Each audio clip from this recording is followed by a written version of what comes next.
À vous, chez vous, en ce lundi 12 avril.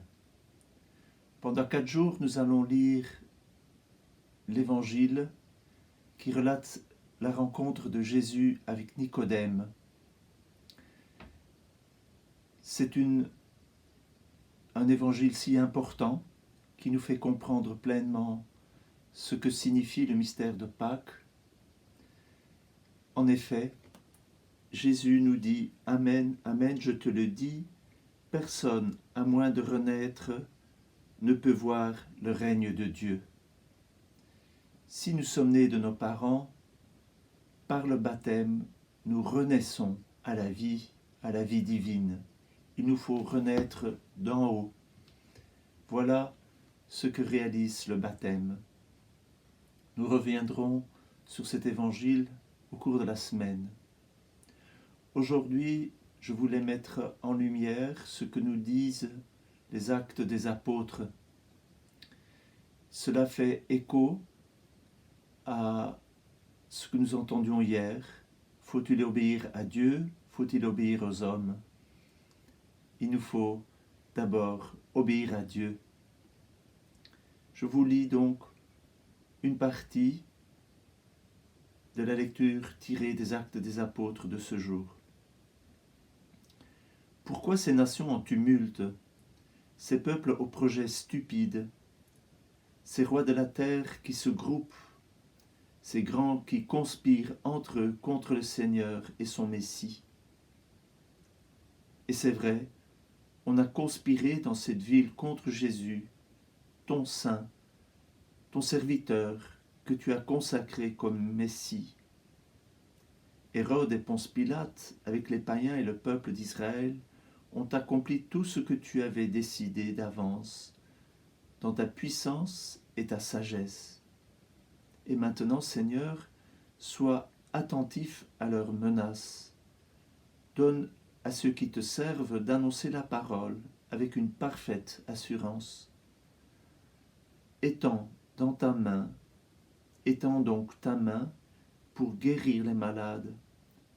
Accomplis des signes et des prodiges par le nom de Jésus, ton saint, ton serviteur. Comme leur prière se terminait, le lieu où ils étaient réunis se mit à trembler.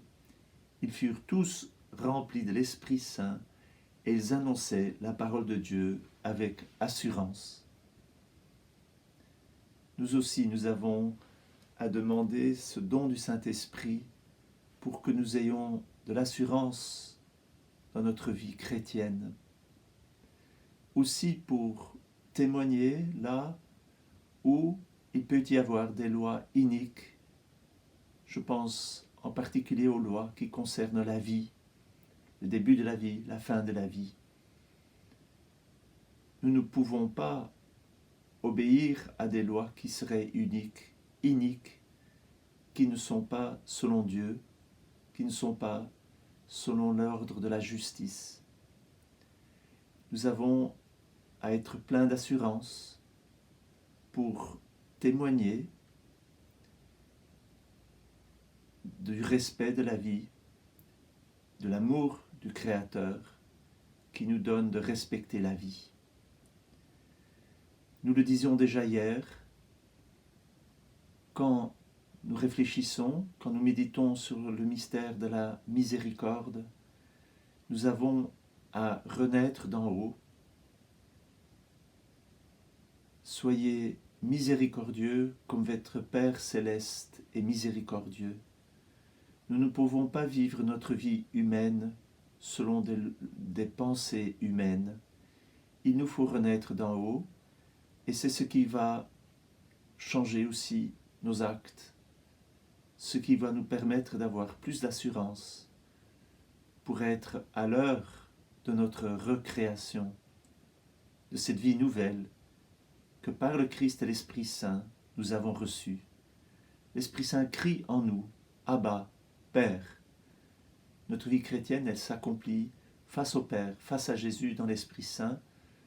Et nous avons à vraiment désirer cette vie-là pour avoir de l'assurance et aller là où Jésus nous conduit, même si quelquefois nous sommes en contradiction avec les lois humaines. Bonne journée, à demain.